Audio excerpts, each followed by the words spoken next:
Well, good morning, good afternoon, and good evening. This is Joe here at Financial Wellness University, and I want to thank you for tuning into the channel here. If you are not a subscriber, I ask that you do so that you will get some life-changing financial education that will change your life and give you financial wellness.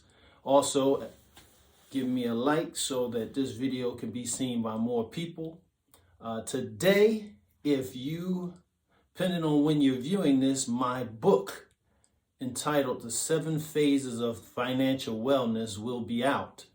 And it outlines the system that I use in teaching here at Financial Wellness University. I have a full video that is offered. See the link in Mastermind. And there are many things that we can do, but to enhance your financial wellness. But I have narrowed those things down to 7 essential things that we do over and over and over. If that's something you want to hear more about, stay tuned.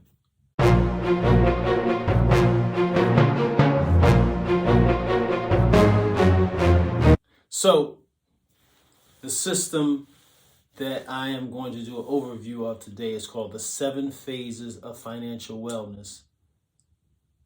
It is a system that simplifies the personal finance, I should say, understanding. And if I could borrow from analogy I've used before, in martial arts, there are white belts and there are black belts, and there's several belts in between. But a black belt does the same techniques that a white belt does, but a black belt has mastered or made those techniques second nature. They don't have to think about each move like a white belt has to think themselves through each one. And it's that same way in finance. A rich, powerful, and successful person who is good with their finances does the same thing with their money that a poor person who doesn't have a lot of financial education does. They do the same things, but the person who is successful in experiencing financial wellness does it better. And all I'm saying is there are some 7 things, if you know what to do, you can work on getting better. Too often, we don't know what we don't know. So we suffer in not knowing, but now I've put out this book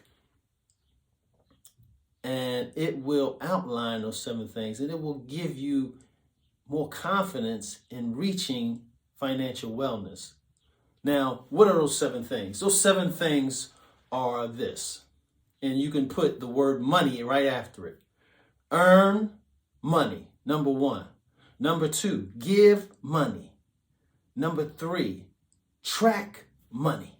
Number 4, protect money. Number 5, save money. Number 6, spend money. And number 7, enjoy money. Now, whether you get paid 15,000 or 15 billion, you use the same principles. Whether you get paid with gold bullion or bananas, it doesn't matter. You save, you earn, that's what comes in, right? That's what comes in. And the better you at figuring out how to make more come in, the more financial wellness you'll experience in that area. Now, one of the keys is not just to be good in one area, but to be good or to be excellent in every area. So that, and you've seen it, there's people who earn a whole lot of money, but 5 years, 10 years from now, they're broke and they're working for minimum wage. Why is that? Because they forgot some other actions in the system that I teach that would have guaranteed, would have reassured them financial wellness rather than financial burden. So earn money. And one of the key things I talk about in earning money is have multiple streams of income. Don't just have one source of income. Ideally, have an income source that is not predicated on you working or trading time for money. In other words, there are only so many hours within a week, and you can't spend them all working physically. It is just impossible. Now, there's a lot of high income earners that put in many hours during the week, and that's great. But even those people need a second source of income. Why? Because if they can't work, then they can't earn. And we need people who have jobs that trade time for money. We need police officers. We need doctors. We need, lawyers and plumbers and teachers. But there's ways that you can find a second source of income at the very least.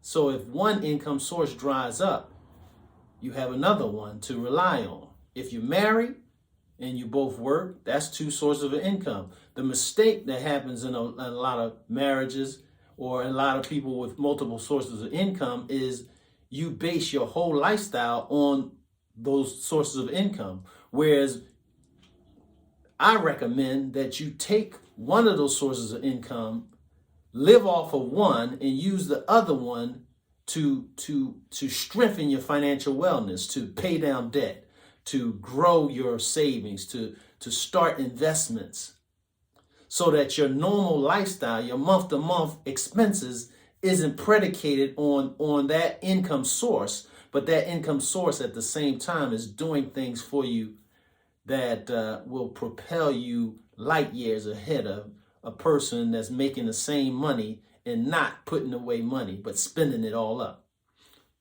So that's earn. And you please read the book, because I talk a lot more about earning and a lot more ways to earn. So get the book, 7 Phases of Financial Wellness, by yours truly, Joe Brown. And give. Giving literally makes you happy. There are studies that have been done to show that giving activates hormones in your brain, so that when you give, it makes you happy. Now, it's not just about being happy, but you change lives. The more you earn, the more lives you can change, the more lives you can affect for good. It's a selfish person who refuses to help anyone else, or a greedy person. So how do you counteract greed? How do you do actions that squash the greed in yourself? You become generous and you give. That's one way. So we talked about earning, we talked about giving, but then you have to track. See, a lot of people, finances are run by the seat of their pants, meaning they just spend and hope everything will work out just because they believe that they're going to get that next paycheck to rescue them. And we know it. We people live paycheck to paycheck. That shouldn't happen. That shouldn't happen. Especially in one of the richest countries on earth, United States. That shouldn't happen. So how do you become well by tracking your expenses? Well, the best way to track it is with a budget, a spending plan, a GPS tracker on every dollar, so you know what's coming in and what's going out. When you do that, you don't put burdens on yourself, but you give yourself more freedom, because you can spend money freer, knowing that you're not spending money for another area or taking from another area to spend money on another area. For instance, if you have a clothing budget for $25 a month, or let's make it a little bit more for example's sake, for $100, and you see something that's worth $125, you know that if you have a budget that allocates every dollar to a specific expense, if you spend that $25, that's $25 that's taking from another expense. Now, if you continue to do that, one, you're going to diminish your savings, because in any checking account, you should have a little cushion. That's why living paycheck to paycheck is so damaging, because if you only have what you got paid in the bank and your expenses exceed that, then that means you've bounced the check. Then that means you have insufficient funds. Now you run into more fees, because the bank is going to charge you, and if you don't pay that, they'll charge you even more. So it's important to learn how to get a control of what comes out and what goes in. That's your expenses, that's your income and your expenses. And when you have, say for instance, that we were looking at the clothing budget of 100, and you see something 125, well, you know, okay, well, I'm not going to buy it this month, but I'll put that $100 away. So next month I'll have $200. Now I can buy that jacket guilt-free, because I know it's not taking from something else. That's how it works. And the more you do that, the more you get a handle of how to better manage your finances. And just because you allocate something in your budget and you don't spend it, that grows your savings. That grows your bank account, so that you have more next time. And in that way, you begin to put a cushion between paychecks. So you're not living paycheck to paycheck anymore. The whole idea of budgeting is to build a cushion, because the cushion is really the difference between what you earn and what you can accumulate to grow wealth. See, if you make 1,000 and you spend 1,000, you will never have wealth, because everything you make is spent up. And we see that in a lot of wealthy people, individuals who have high incomes, but they spend every dime. But if they allocated some money to other things, and we'll talk about that in a later phase, you'll see that you'll begin to grow, and then that growth expands and then grows exponentially. So earn, give, track, and then you got to protect. You got to protect your money. Now, there's many ways to protect your money. You can protect it physically in a safe. You can protect it by having armed guards or a vault. But the common way the average person can protect their funds is to have insurance, because there's nothing worse than having an expense that exceeds your available savings. Say, for instance, you have $500 saved, but your expense is $2,000. What do? Well, most people will go into debt, or they'll go without something that's very important, which might affect some other area of your life. But if you saved, which a good savings might be 3 to 6 months worth of income, but maybe this is an area that your savings, even the 3 to 6 month, like a medical event. If you've ever looked at a bill from a hospital, they are crazy high. I mean, I remember the birth of a child. I think the expense was like $25,000. Now, who keeps $25,000 available? Not the average person, right? But I didn't pay one dime of it because I had insurance. That's how you protect your savings. You have insurance so that they can assume the loss that you have instead of you assuming it. That's one of the keys to protecting your wealth, having insurance. And the other way is getting out of debt. That way, when you get paid, you can keep every dollar and none of it is owed to anyone else. No one else has a claim on your money. And in society, everyone wants a piece of your pie. Because whenever you spend, whenever money leaves you, that means it went to someone else and increased them. So you got to protect your money, but then you got to save it. You got to save it. Remember, I talked about in the budget, there's a cushion.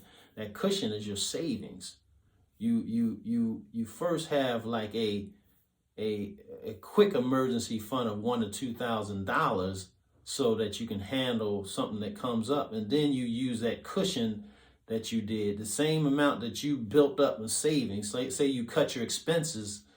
Say you're spending $3,000 and you cut your expenses to spending $2,500. Well, that's $500 savings. That's a $500 cushion. So you take that $5 and you build up a little emergency fund, and then you begin to use that to pay down debt and get debt out your life. That's protecting yourself by getting all that debt out. And then you use that same $500 and start building a 3 to 6 month emergency fund. So now you see the money is growing and you have more and more, and you have no debt. So in that way, every time you get paid, you can keep it. You can keep it and grow it and don't have to give it out to someone else. So earn, number 1, give, number 2, number 3, track, number 4, protect, number 5, save, number 6 is spend. How you spend. Typically, rich people spend their money on assets, things that increase in value, art, classic cars, gold, silver, real estate. Rich people spend money on things that increase in value. Poor people spend money on things that decrease in value. Financing cars, which decrease in value almost half when you drive off the lot. By the time you fully finance it, you've paid more than what it's worth.